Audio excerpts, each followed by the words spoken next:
Quel système de freinage est le plus performant? Les freins à disque ou les freins à tambour? Sans aucun doute, les freins à tambour. Alors pourquoi les voitures actuelles sont-elles majoritairement équipées de freins à disque, tandis que les freins à tambour, pourtant plus performants, sont presque obsolètes? Nous allons aujourd'hui aborder brièvement le principe de fonctionnement des freins à disque et à tambour, ainsi que leurs avantages et inconvénients. Après avoir visionné cette vidéo, vous pourrez non seulement effectuer l'entretien plus facilement, mais aussi conduire votre voiture en toute sécurité. Commençons par le fonctionnement des freins à disque, les plus courants sur les voitures particulières. Ils se composent d'un disque de frein monté sur la roue et tournant avec elle. Le piston de frein est fixé sur le porte-fusée et reste immobile.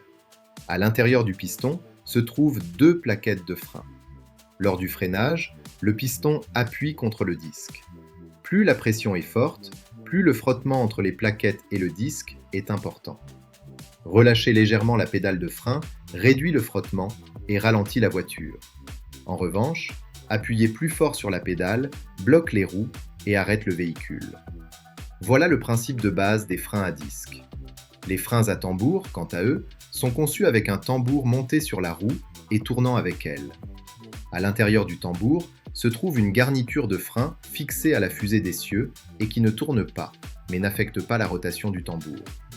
Lors du freinage, la garniture intérieure s'ouvre vers l'extérieur, révélant les plaquettes de frein de chaque côté.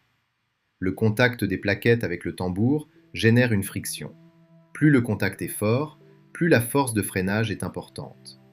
Grâce à la large surface de contact en forme d'arc entre les plaquettes et le tambour, la force de freinage est bien supérieure à celle des freins à disque, ce qui confère aux freins à tambour une efficacité de freinage très élevée. Cependant, les freins à tambour présentent un inconvénient majeur, une mauvaise dissipation de la chaleur. L'intérieur du tambour étant relativement étanche, la dissipation de la chaleur est relativement lente. En cas de freinage continu sous forte charge, cela peut facilement entraîner une surchauffe et une défaillance des freins. En conduisant derrière un camion, on remarque souvent que le sol est mouillé après son passage. Les camions transportent des charges lourdes et utilisent encore majoritairement des freins à tambour, qui offrent une meilleure force de freinage. Pour résoudre le problème de la dissipation de la chaleur, les camions sont équipés d'un système de pulvérisation d'eau pour refroidir le tambour de frein lors du freinage.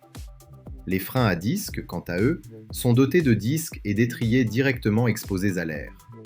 Ce flux d'air améliore le refroidissement pendant la conduite, répondant ainsi aux exigences des freinages fréquents et à haute fréquence, sans nécessité de réservoir d'eau dans le camion. Bien que les freins à disque offrent une dissipation de chaleur supérieure, ils présentent certaines limitations. Dans les pentes raides, un freinage exclusivement mécanique, sans régulation de vitesse, peut entraîner une surchauffe et une défaillance. De plus, ils ne doivent pas être exposés à l'eau, car l'alternance de températures élevées et basses peut facilement déformer ou fissurer les disques de frein.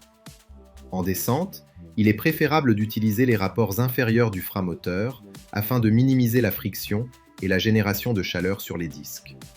La dissipation de la chaleur est la différence la plus significative entre les freins à disque et les freins à tambour. Ensuite, il y a la question du contrôle.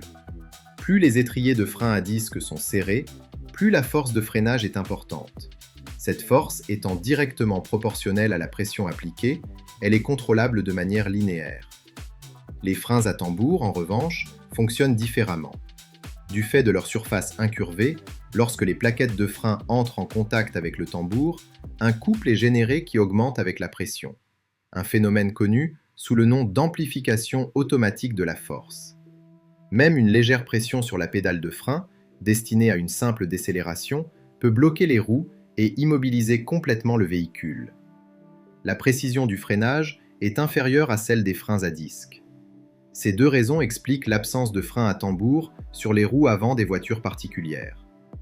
Nos freins à pied agissent principalement sur les roues avant, mais certains véhicules sont encore équipés de freins à tambour à l'arrière.